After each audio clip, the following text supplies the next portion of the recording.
चलो बच्चों, this is going to be the last video of this chapter and last video of this subject also for maths 2। ये last chapter है और उसका last practice set है और इसके आखिरी के 3 क्वेश्चन बचे हैं 7, 8, 9। ठीक है, और आप लोगों के एग्जाम्स भी अभी है, 20-25 दिन में आप लोगों के एग्जाम्स भी होने वाले हैं। तो very very good luck, best of luck for your exams.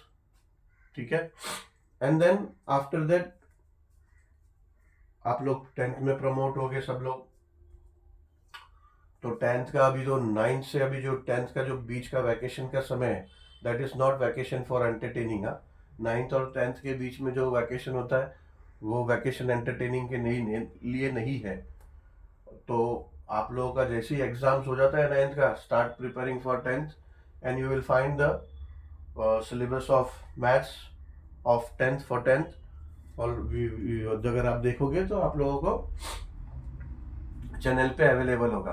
तो accordingly you can start preparing and take seriously for the boards, because आगे के जो कॉलेज के एडमिशंस है still it is based on the merit of your report card. ठीक है, अभी भी आपके रिपोर्ट कार्ड के ऊपर ही, मेरिट बेस पे ही आप लोगों को कॉलेज या फिर सब्जेक्ट्स जो भी है रिक्वायर्ड वो एडमिशंस मिलता है। तो ट्राई टू स्कोर गुड, और for scoring good you have to use that vacation timing of 2 months or 1.5। obviously every child promoting to 10 they have some plans, because the parents also plan for them for well in advance। किधर कहीं ना कहीं classes में अपने seniors से, अपने भाइयों को सुना होगा, देखा होगा आप लोगों ने, वो लोग छुट्टियों में ही प्रिपरेशन चालू कर देते हैं 9th के बाद, देखा होगा। तो वैसे ही अपने हम लोगों को भी करना है, और आप लोगों को वीडियोस सारे अवेलेबल होंगे 10th स्टैंडर्ड के पूरे सिलेबस के। तो 9th का जैसे ही एग्जाम हो जाता है please start preparing for 10th। ठीक है, 10th के पहले 9th और 10th के बीच में जो वैकेशन है वो एंटरटेनिंग के लिए नहीं है, वो प्रिपेयरिंग के लिए है। प्रिपेयर करो, ठीक है। ये 2 महीना आप प्रिपेयर करोगे तो मार्क्स अच्छा आएगा, तो आगे पूरी लाइफ एंटरटेन करोगे। अभी एंटरटेन करोगे तो स्ट्रगल करते रहोगे। ठीक है, तो थोड़ा सा स्ट्रगल करो, अभी शुरू कर दो 9th के एग्जाम्स के बाद। ठीक है, चलो will come to question number 7 and it says that total surface area of cone is 616 square centimeter if the slant height ये slant height, ठीक है, if the slant height of a cone is 3 times the radius of base find its slant height। यानी slant height जो है L equals to 3 times the radius दिया हुआ है। L का एग्जैक्ट वैल्यू नहीं दिया कि एग्जैक्टली एल क्या है, ठीक है, कितना है, मेजरमेंट नहीं दिया है। Okay, but total surface area दिया है और हमें स्लैंट हाइट पूछा है और रेडियस भी एग्जैक्ट वैल्यू नहीं दिया है। तो कोई बात नहीं है, टोटल सरफेस एरिया के फॉर्मूला अप्लाई करके एल की जगह पे 3r सब्सटीट्यूट करके will get the value of radius, exact measurement of radius, and then radius मिल गया तो विल गेट स्लैंट हाइट। ठीक है, देखते हैं कैसा आता है। टोटल सरफेस गिवन तो हमने मेंशन कर दिया। सॉल्यूशन स्टार्ट करेंगे। Total surface area of cone का जो डाटा दिया है दैट इज 616 मेजरमेंट दिया है। ठीक है, and total surface area of cone का फॉर्मूला क्या होता है? कर्व सरफेस एरिया होता है पाई आर एल। ठीक है, कर्व सरफेस एरिया जो ऊपर का जो शेप है, ऐसा कॉनिकल शेप है, उसका खाली कर्व सरफेस एरिया होता है पाई आर एल। ठीक है, प्लस ये पाई आर स्क्वायर, ये सर्कुलर पार्ट का जो सर्कुलर बेस है उसका, तो दोनों मिला के क्या होता है? अब इसका कॉमन निकलेगा पाई आर। ठीक है, पाई आर कॉमन निकल गया, अंदर रह गया एल प्लस आर। तो ये होता है total surface area of cone का फॉर्मूला। देयरफॉर अब यहाँ पे लिख सकते हैं pi r l plus r is equal to 616। ठीक है, पाई का वैल्यू दिया नहीं है, we are free to take, जो हमें लेना है हम ले सकते हैं। तो यहाँ पे हम 22/7 ले लेते हैं, 3.14 लेने से अच्छा। ठीक है, आर हमें पता नहीं है, अभी फाइंड आउट करना है। L is given 3r, so we can write 3r plus r is equal to 616। ठीक है, now this 22/7 we can take this side, तो वहां चले जाएगा, यहां हो जाएगा r into 3r plus r हो जाएगा 4r इज इक्वल टू 616। ये 22/7 यहां आ जाएगा, तो 7 डिनोमिनेटर में है, न्यूमरेटर में चले जाएगा, 22 न्यूमरेटर में है तो डिनोमिनेटर में आ जाएगा। ठीक है, ये मैथ्स का बेसिक्स है। देयरफॉर ये हो जाएगा 4r², r इंटू 4r हो जाएगा 4r² is equal to 616 into 7। अभी फिलहाल कैलकुलेट मत कर, कुछ हम लोग कैलकुलेशन नहीं करेंगे, ये 4 को भी एक बार यहाँ लाने के बाद कैलकुलेशन करेंगे। ठीक है, 22 इंटू 22 सिर्फ 22 है।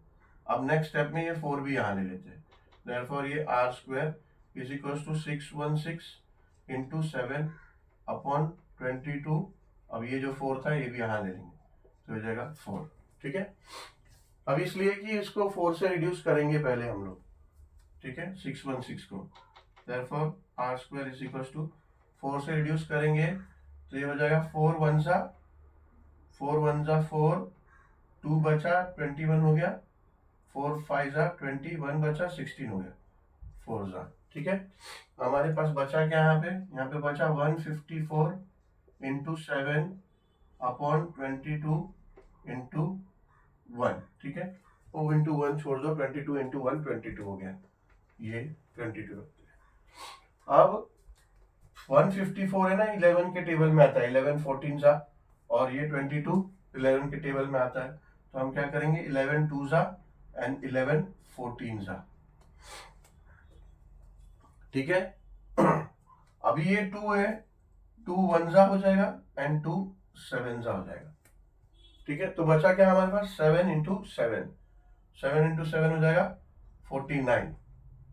ठीक है, तो ये r जो है इसका स्क्वायर है, यहाँ ले लेंगे तो हो जाएगा स्क्वायर रूट ऑफ 49। ठीक है, अब r is equal to square root of 7 square, 7 square होता है 49। ठीक है, अब square root of any number का जो स्क्वायर होगा उसका square root of that number is equal to the same number. ठीक है, square of any number is equals to same number, या फिर बोल दो कि स्क्वायर रूट ऑफ स्क्वायर का डी, ऐसा भी बोल सकते हो। ठीक है, अब आगे यहाँ कैलकुलेशन कर लेते हैं। देयरफॉर ये स्क्वायर रूट और ये स्क्वायर कट गया तो हो जाएगा r इज इक्वल्स टू 7, यानी रेडियस मिल गया 7, बट क्या सेंटीमीटर में दिया है, स्क्वायर सेंटीमीटर में एरिया, तो रेडियस हो जाएगा 7 सेंटीमीटर। ठीक है, तो अभी रेडियस फाइंड करना तो हमारा इंटेंशन नहीं है, our intention is to find slant height. ठीक है, and slant height it's given as slant height is 3 times the radius, therefore L is equals to 3r, therefore L is equals to 3 into 7। ठीक है, r 7 है ना, therefore L is equals to 21 centimetre. ठीक है, तो answer आप लिख सकते हो, आंसर क्या है, फाइंड इट्स स्लैंट हाइट, तो it's slant height is 21 centimetre. ठीक है, आंसर हमारा।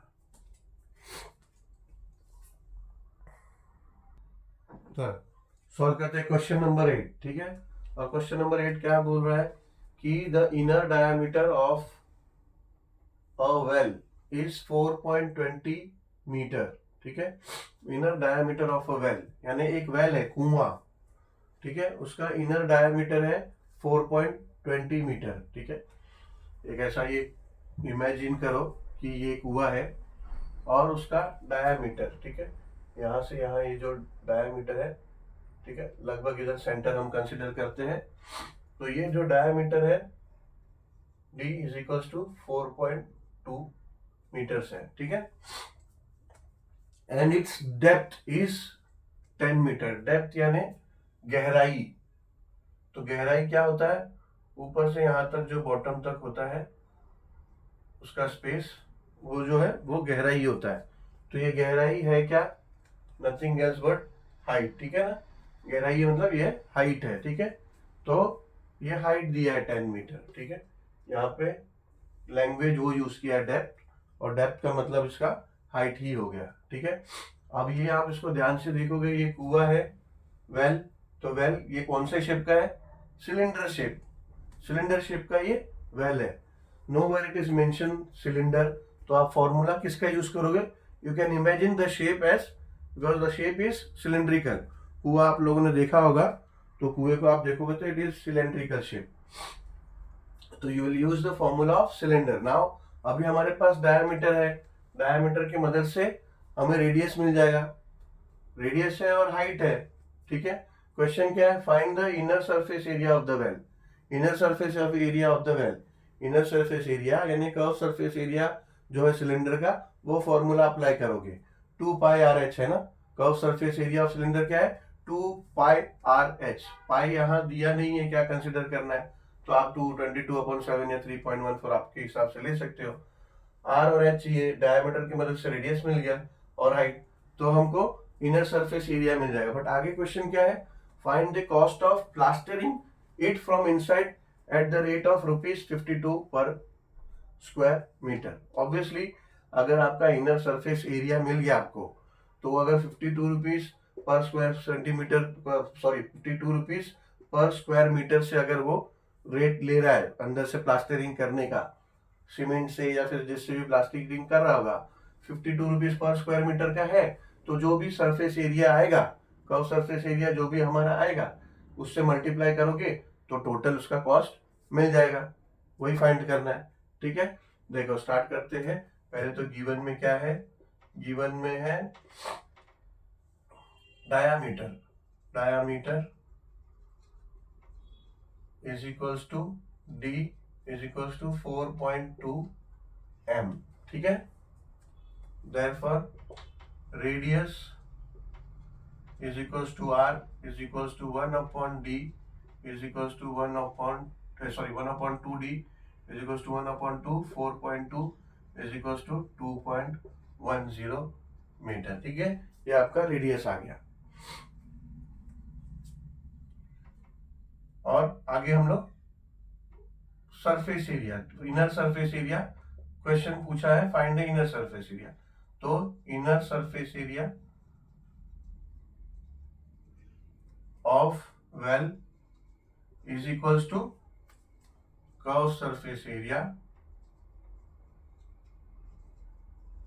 Of cylinder. यानी आप यहां बता रहे हो डेटा में कि inner surface area of well जो है हमें क्वेश्चन पूछा है, that is equals to curve surface area of cylinder. यहां हम स्पेसिफाई कर रहे हैं, ठीक है, क्योंकि हम अभी curve surface area of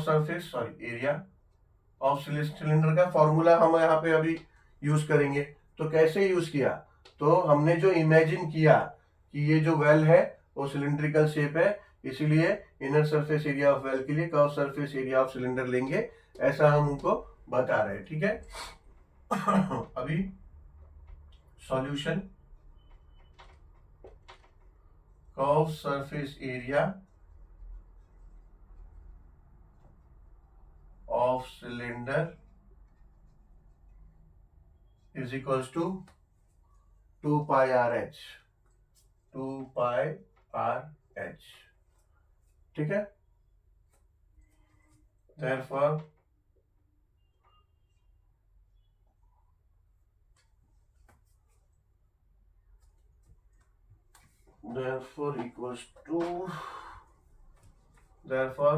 equals to 2 into पाई, क्या है नहीं दिया है, 22/7 कंसिडर कर लेते हैं।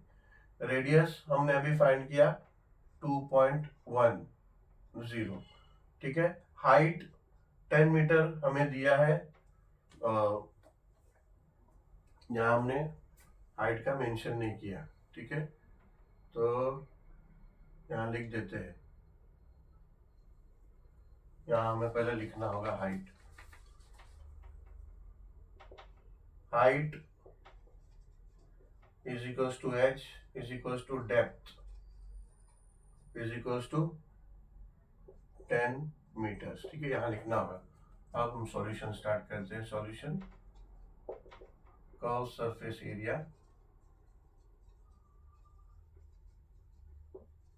Of cylinder is equals to 2 pi RH, therefore is equals to 2 into pi का वैल्यू है 22/7, रेडियस हमें मिला 2.10 और हाइट है 10 मीटर्स। ठीक है,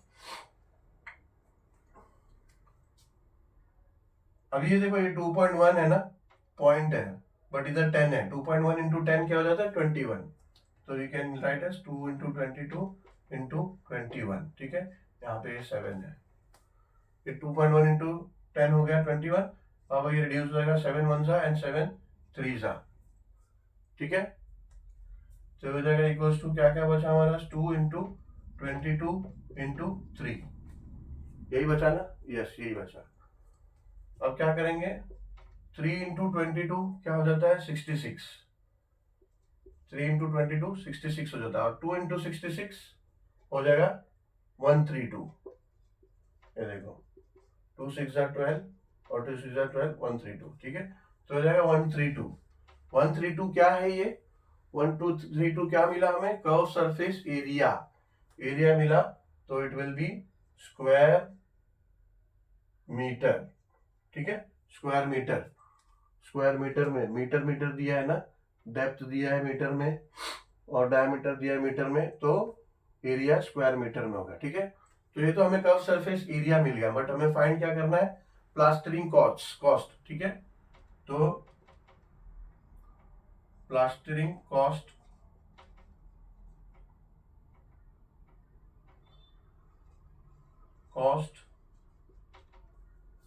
पर centimetre per square metre is equal to 52। ठीक है, therefore for 132 square metre will be equal to 52 into 132।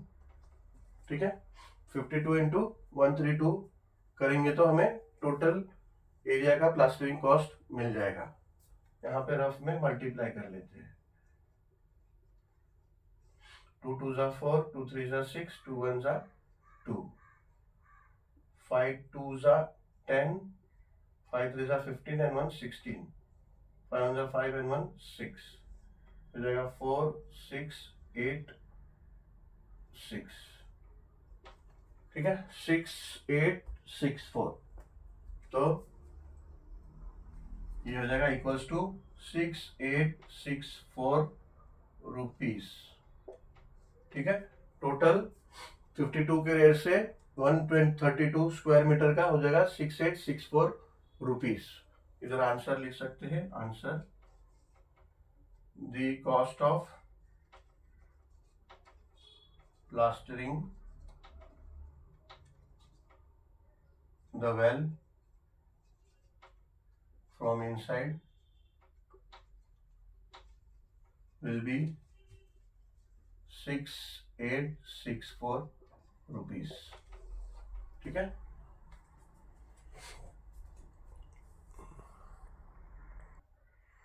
चलो सॉल्व करते हैं last question of the problem set end of the chapter.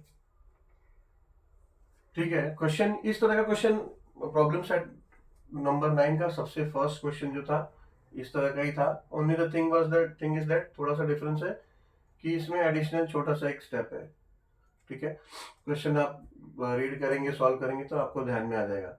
The length of the road roller is 2.1 metre and diameter is 1.4। ठीक है, समझो अगर ये road roller है, road roller हमने देखा ही है, लोहे का बड़ा चक्का होता है, उसमें पूरा सॉलिड होता है वो। ठीक है, और जैसे वो चलता है तो ऊबड़ खाबड़ अगर जमीन होता है, ऊपर नीचे मट्टी वाला जमीन होता है, तो वो प्रेस होते जाता है। ठीक है, यानी लेवल होते जाता है। तो ग्राउंड में आपने देखा होगा, ग्राउंड में लेवलिंग करने के लिए, या फिर रोड्स में भी जब भी बिटुमिन वगैरह का रोड है, डांबरीकरण होता है रोड का, तो रोड रोलर चलता है, तो भी आप लोगों ने देखा होगा। ठीक है, बिटुमिन यानी डांबर। ठीक है, अंग्रेजी में उसको बिटुमिन बोलते हैं। तो वैसा रोड जब बनता है डांबर का तभी भी वो रोड रोलर यूज होता है। तो फॉर एग्जांपल अगर ये वो रोड का वो रोलर पार्ट जो सिर्फ रोलर का अगर हिस्सा लेंगे तो क्वेश्चन ये है, बोल रहा है कि डायामीटर दिया है हमें, ठीक है, रोलर का। तो वो ऑब्वियसली पूरा टॉप, अगर हम लोग पूरा लेंथ वाइज ऐसा जाएंगे तो पूरा सर्कुलर शेप होता है ना, तो सर्कल है, तो उस हिसाब से ये डायामीटर हमें दिया है।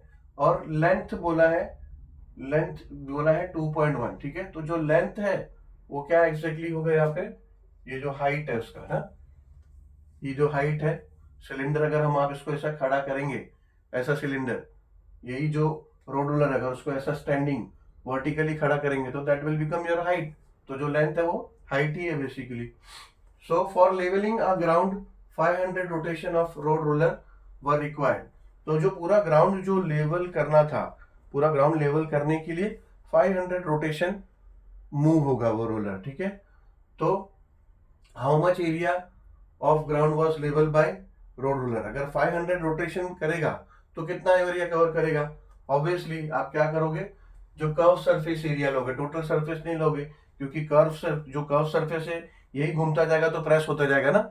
तो कर्व सरफेस एरिया निकालोगे, तो कर्व सरफेस एरिया जो निकलेगा वो एक रोटेशन का निकलेगा, एक रोटेशन में उतना होगा। तो 500 रोटेशन होगा तो मल्टीप्लाई बाय जो कर्व सरफेस एरिया आएगा इंटू मल्टीप्लाई बाय 500 करोगे तो उतना रोड रोलर से उतना ग्राउंड का एरिया लेवल हुआ। अब एडिशनल ये इतना तक तो हम फर्स्ट क्वेश्चन में भी कर चुके हैं, ठीक है। थोड़ा सा डेटा अलग था, लेंथ और जो डायमीटर है वो अलग है। Find the cost of levelling at the rate of ₹7 per square metre. तो जो सरफेस एरिया जो हमारा कर्व सरफेस एरिया से जो हमारा टोटल एरिया आया 500 रोटेशंस का इंटू 7 करेंगे तो टोटल कॉस्ट आ जाएगा, ठीक है। पहले यहाँ पे गिवन क्या है लिख लेते हैं। Given is equals to length of road roller is equals to height is equals to h is equals to 2.1 metre, ठीक है। Diameter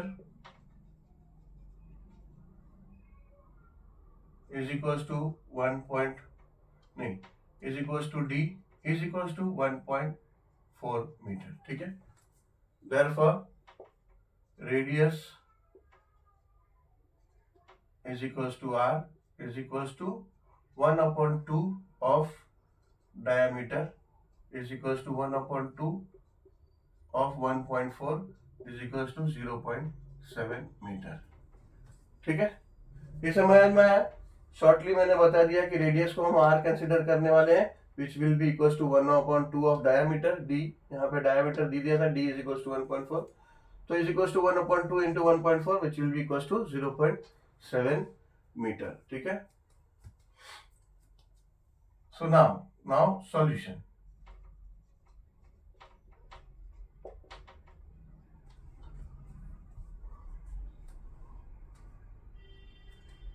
Solution for leveling ground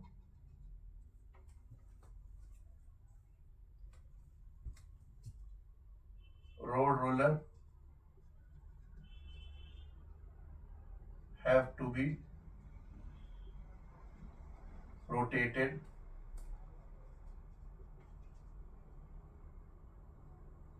and will cover one curved surface area in one rotation, ठीक है। ये हमने बता दिया कि हम अभी कर्व सरफेस एरिया अप्लाई करने वाले हैं। Curve surface area will cover one curve surface area of cylindrical shaped roller, ठीक है। यानी हम बता रहे हैं कि सिलेंड्रिकल शेप्ड रोलर है तो वन रोटेशन एक एक एक रो, एक रो, एक रोटेशन कवर करेगा तो एक curve surface area of cylindrical shape का यूज होगा, ठीक है। इसलिए we are using curve surface area, therefore curved surface area of cylinder is equals to, अब curve surface of area of cylinder क्या है, 2 pi r h, 2 pi r into h, ठीक है। Therefore is equals to 2 into pi दिया नहीं है, हम ले सकते हैं 22/7, एक बार देख लें, कंफर्म कर ले, नहीं दिया पाई, ठीक है। रेडियस हमें मिला 0.7 इंटू हाइट, हाइट है 2.1, ठीक है। सब पॉइंट पॉइंट में है, हम क्या करेंगे 2 इंटू 22 इंटू, ये पॉइंट हटाना है तो ऊपर भी 100 से मल्टीप्लाई कर लेंगे, इंटू 0.7 इंटू 2.1 अपॉन 7 इंटू नीचे भी 100 से मल्टीप्लाई करना होगा, ठीक है। यहाँ लिख देंगे multiplying numerator and denominator with 100, ठीक है। 100 इसलिए किया क्योंकि ये 0.7 है, इसको भी 10 से मल्टीप्लाई करना पड़ेगा, ये 2.1 है, इसको भी 10 से मल्टीप्लाई करना होगा, तो हो जाएगा therefore equals to 2 into 22 into 10 इसमें से अलग होगा तो ये हो जाएगा 7, 10 इसमें से अलग होकर मल्टीप्लाई होगा तो हो जाएगा 7 इंटू, फिर 10 बचा वो मल्टीप्लाई होगा 2.1 से तो हो जाएगा 21, और नीचे रह जाएगा 7 इंटू 100, ठीक है। अब ये देखो, ये 7 1 जा, ये 7 और 7 कट रहा है, बट ये 21 को और छोटा कर लेते हैं ना, तो ये 7 कोई भी एक छोटा करोगे तो वो बाद में मल्टीप्लाई होकर वो बड़ा ही होगा, 7 7 ही कट कर देते हैं, 7 और ये 7 कट हो गया, ठीक है। 7 और 7 कट हो गया, अब ये 2 1 जा एंड 2 50 जा कर देते हैं, ठीक है। अब ये 2 11 जा और 2 25 जा करते हैं, ये क्या बच रहा है यहाँ पे, ये बचेगा 11 इंटू 21 अपॉन 25, 250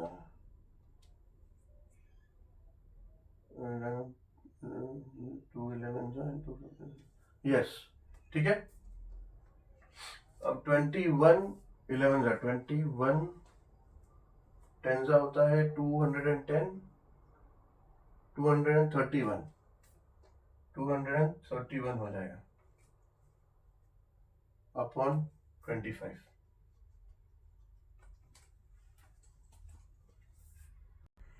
231 अपॉन 25, ठीक है।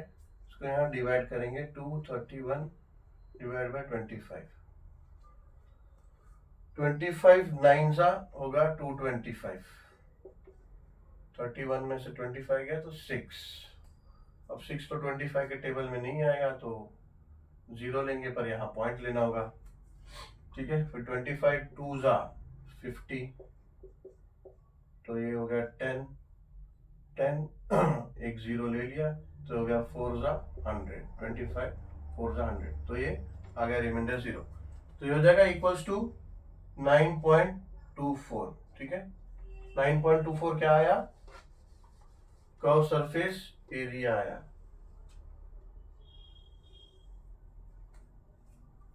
ठीक है। तो curved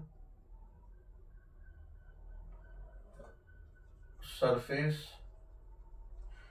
area of road roller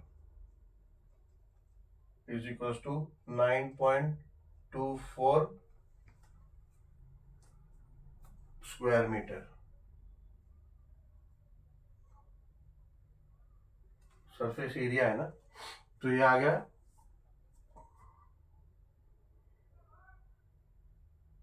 ठीक है, अभी in one rotation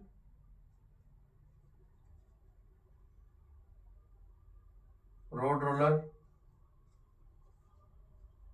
will cover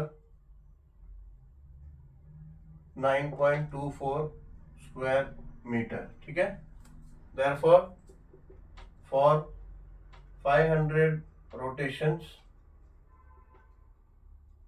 it will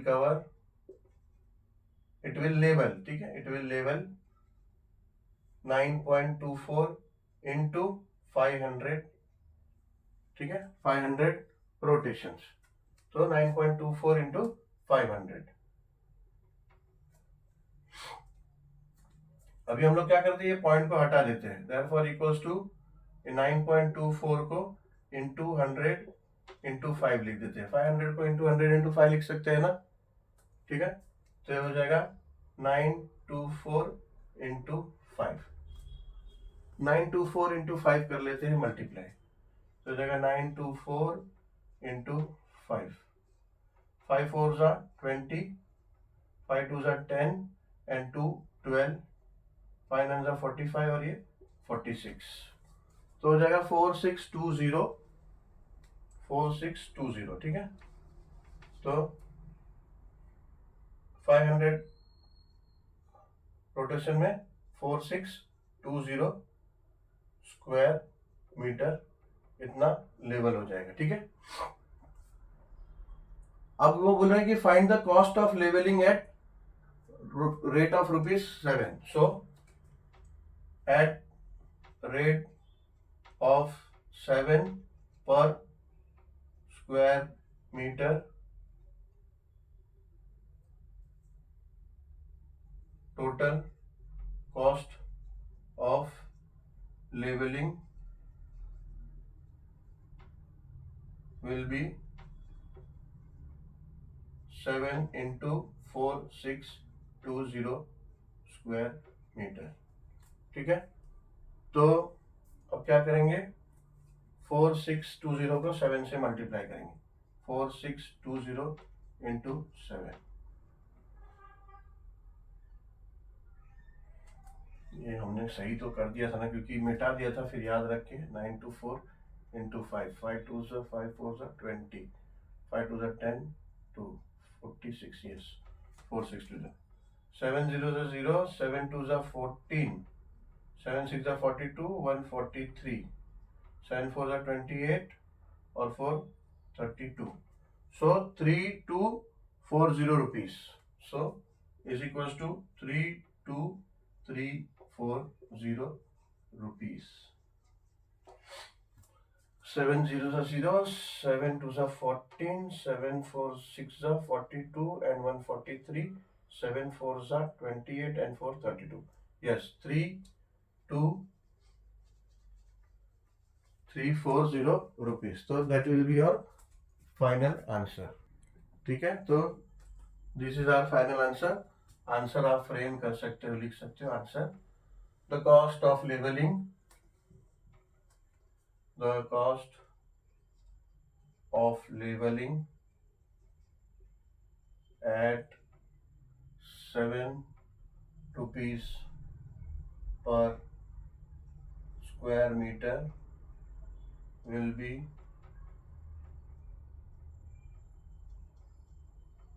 32340 rupees, ठीक है,